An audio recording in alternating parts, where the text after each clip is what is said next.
International star Jennifer Lopez has come out to make a shocking revelation following her breakup 20 years ago with her lover Ben Affleck. It was so painful after Because it didn't work we out. broke up. Because it didn't work out. Yeah, once we called off that wedding 20 years ago, it was the biggest heartbreak of my life. And I honestly felt like I was going to die.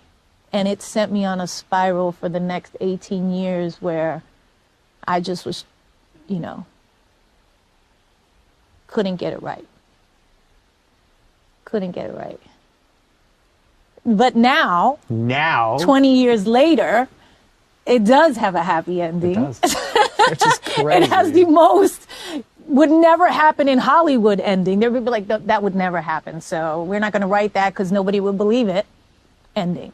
And you can listen to this album again and you can actually appreciate it again for what it is, right? Well, yeah. And it's funny because when me and Ben got back together, he said to me, he was like, you never performed the songs. Like, you never did I'm Glad. You never did this. You never did that. Did he actually say that to you? Yes. He is fishing. He is fishing. Why didn't you perform those songs? Wow. And I was like, you're right. I said, it was painful.